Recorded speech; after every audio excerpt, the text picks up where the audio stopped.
You're listening to the Monday Night Community Show with Daniel on BRFM. This is the Daniel Monday Night Community Show on demand through YouTube. Thank you very much for choosing to listen to us through this method. If you'd like to keep up to date with when I add new interviews, then subscribe to this channel. And now it's time to hit our regular book club book review slot with Lauren. Our book this month was Skipping Christmas. This is what happened when I spoke to Lauren in the studio, all about her book this month. Skip Christmas, they are going to go on a cruise. So they get all their cruise booked, which actually ends up costing half as much as they spent on Christmas the year before, and decide to totally skip Christmas. So what follows is just hilarity basically, and hijinks that they get up to with trying to avoid things that they normally get involved in, such as like vast amounts of money to charitable giving, and having to absolutely deck their house out with Christmas decorations to match all the neighbours. And they just decide to just skip Christmas, and then on Christmas Eve they get a phone call from their daughter to say she is coming home for Christmas with her fiance, and that they are going to have to put together a really quick Christmas. And then everybody clubs together, the neighbourhood, and they all decide to get involved to put on the best Christmas ever. So that is what happens. Our book this time is Skipping Christmas. So what did you think of the book? This wasn't the first time I'd read the book. I read it last year for my book club at work. I really enjoy the book. It's a very easy read. It's a really quick, nice 200-page book that isn't... It's very big font, and I just sort of flew through it. It's very cutesy and American, and there's a lot of sort of like Americanisms in the book, which may put some people off, but I quite liked it because to me it was like reading a film script really, which you won't be surprised to hear this has been made into a film. And when I was going over the plot it sounded familiar to you, it's because it was made into a film, Christmas with the Cranks. But as a rule, yeah, I really like this film. The book. I thought it was really funny. It had some really like nice bits in it, and sort of enough sort of like a neighbourhood coming together at the end to make it a bit heartwarming, and just the right amount of Christmas cheer in it. And I was wondering, are there any other good books for the time of year we could be looking at? I love reading Christmas books. Gradually, as the years have gone by, I've collected more and become more aware of Christmas books that are out there. So this December I am reading exclusively Christmas books, which is an absolute delight. It tends to be that I read a lot of short stories around Christmas. There seems to be a lot of short story collections out there. One I've just finished is Let It Snow, which has 3 short stories in it, interlinking short stories by John Green, Maureen Johnson and Lauren Miracle. John Green is an author that I've mentioned on here a few times before. He's a young adult author who wrote The Fault in Our Stars, which is a really popular book.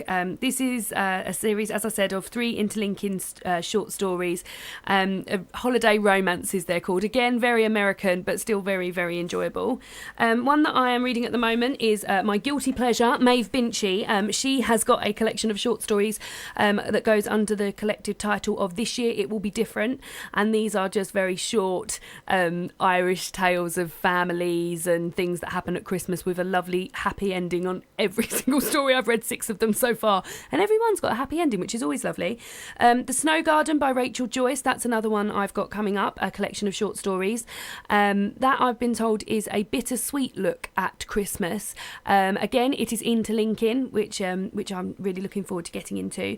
And I've also read a couple of sort of chick lit, you might call them, Christmas with Billy and Me and Dream a Little Christmas Dream by Giovanna Fletcher. They're really fun reads for people who like reading sort of contemporary, modern women's fiction. A couple of novels that I always like to read this time of year. A Christmas Carol by Charles Dickens. I've actually got a beautiful edition of this. There's a penguin cloth bound classic which comes with a lot of other short stories in there, so it's got the Christmas Carol in there and a few short stories which are really fun, a few ghost stories as well, which are always fun to read. Comfort and Joy by India Knight is another novel that I've read a few years ago for a book club, which follows three consecutive Christmas Eves with the same family and what they get up to, so that's really enjoyable to read. And I always like to revisit Harry Potter series this time of year by J.K. Rowling. I'm sure everyone is familiar with Harry Potter, but they always have such lovely Christmas scenes and snowy castles, and something fun always happens, so I always like to reread Harry Potter this time of year. I think you're going to talk a little bit about some good sort of Christmas gifts or some nice books as Christmas gifts. Yeah, so if you've got somebody in your life that you love dearly and you know loves reading, I've got a few Christmas gift book selections. So I've got a few sort of stocking fillers and a bit more up the pricier end. So I'll start with the stocking fillers. Personally, I need bookmarks. I always run out of bookmarks. I always lose bookmarks. And sometimes I have been known to sort of use scraps of paper, receipts, a £20 note once, very flash, I know. So I think if you've got somebody that you know loves reading and you want to get them a little stocking filler, then bookmarks are definitely the way to go. There's also a range of books out by Penguin at the moment. Penguin publishers celebrated their 80-year anniversary earlier this year, and they released a range of 80 small little black classics, which are 80 pence each, which is incredible value. Books, I think, are just getting more and more expensive, so to be able to get an actual book, a good readable book for 80 pence is amazing.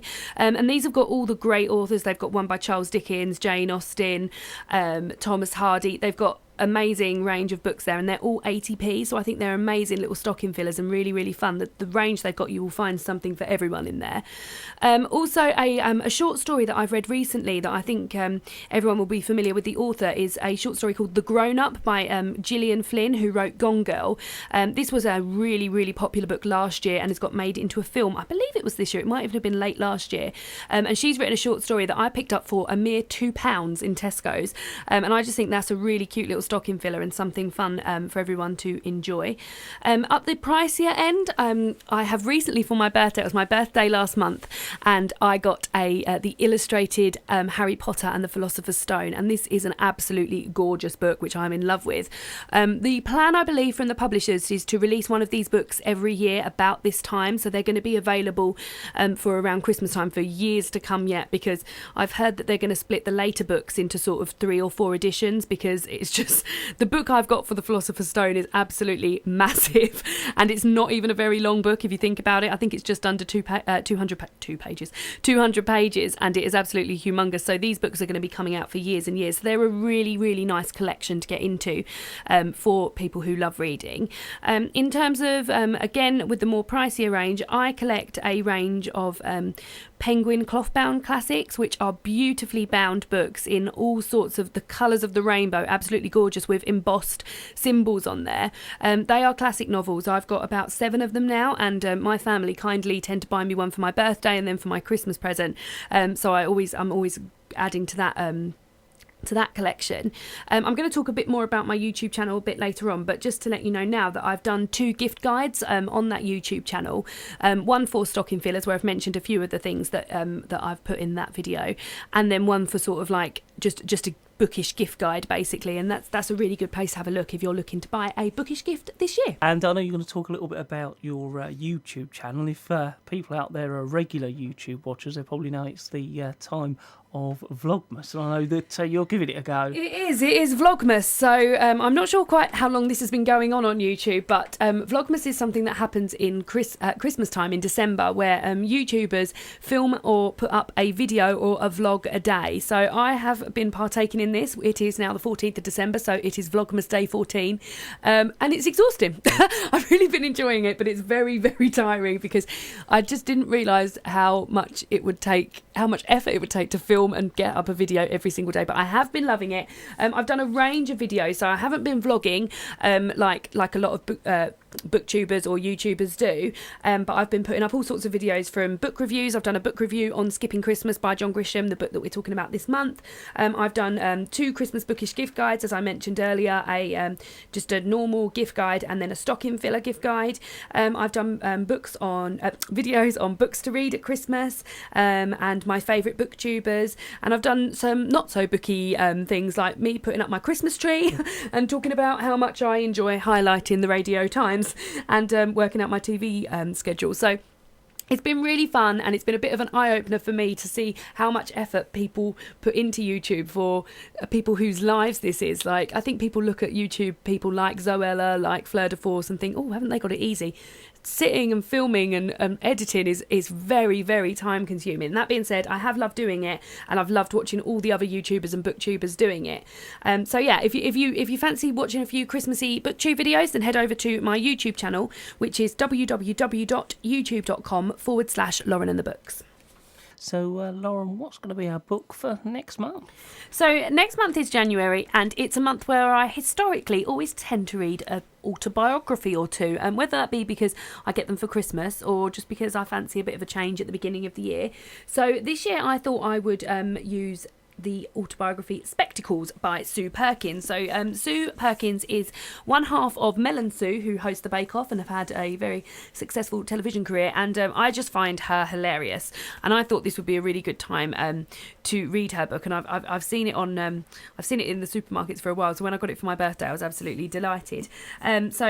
If we read that, we can chat about it on Monday the 18th of January at 8 o'clock. If people have favourite autobiographies, then I'm really would love to hear from you and hear what your favourite autobiographies are. I've read quite a few.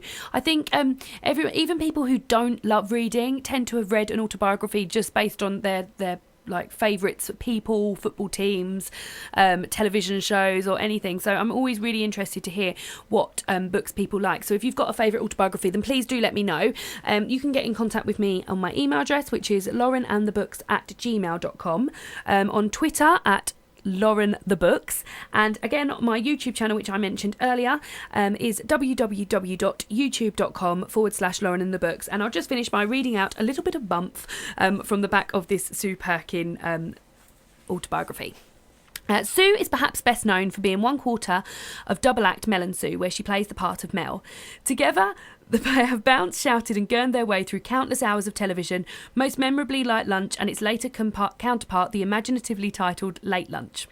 Over the years, Sue has worked on a wide range of solo projects, including documentaries on art, popular fiction and history. In 2008, she appeared on the BBC show Maestro, culminating in her conducting at the last night of the proms. She has also collaborated with food critic Giles Corran on the Supersizers series, where the duo powerate their way through 5 centuries of lungs, livers and testicles whilst half cut on sherry.